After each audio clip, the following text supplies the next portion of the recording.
Faut que je t'avoue quelque chose. Je suis un peu préoccupée par le renouveau pédagogique puis les changements dans le curriculum. Ça te fait quoi à toi?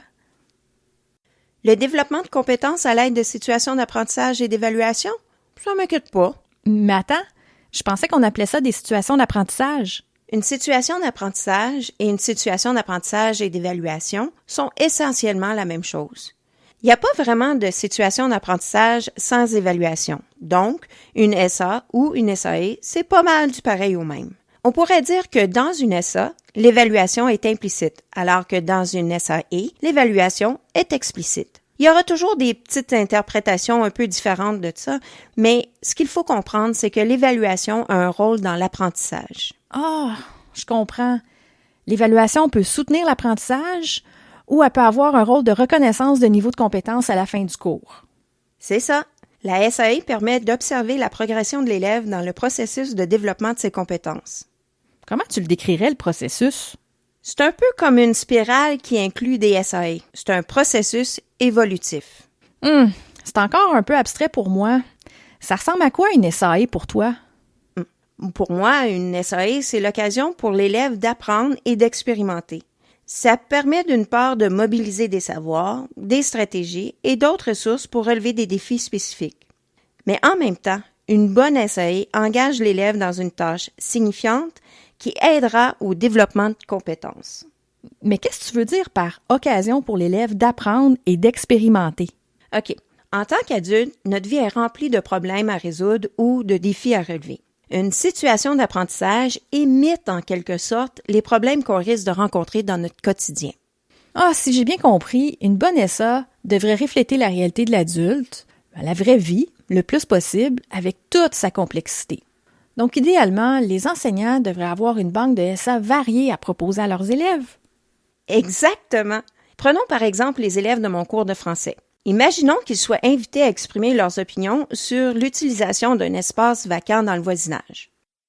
Certains voudront peut-être un terrain de basket, d'autres un parc pour enfants et d'autres même un incinérateur à déchets. Peu importe leur opinion, c'est l'occasion parfaite pour faire de la recherche ainsi que de présenter et d'enregistrer leurs idées et arguments.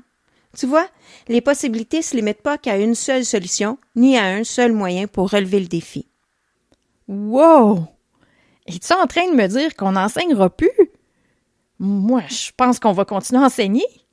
Ça fait partie de mon rôle. Oui, je suis d'accord avec toi, mais il faut aussi faire autre chose. Oui, je le sais qu'on ne fait pas juste enseigner. On évalue aussi pour soutenir les apprentissages.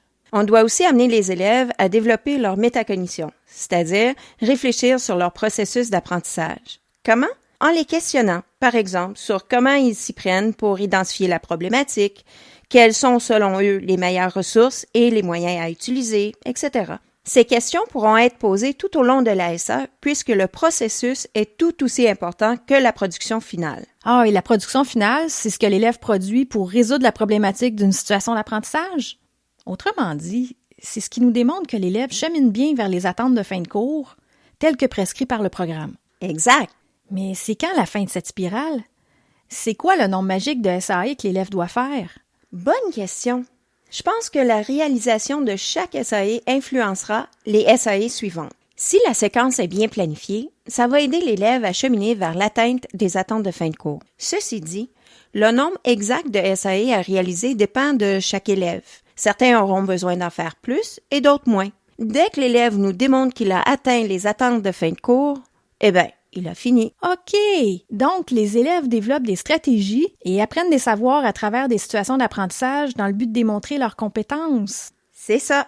Et dès que l'élève nous démontre qu'il a développé la ou les compétences ciblées par le cours, jusqu'au niveau attendu, le processus de spirale, pour ce cours-là, est complété. Donc, une SAE, c'est un outil de choix parce que ça met l'élève au cœur de son apprentissage en le plaçant dans un contexte près de sa réalité, ce qui devrait être tellement plus motivant et signifiant pour lui. Et vous, quelle place allez-vous donner au SAE dans votre classe?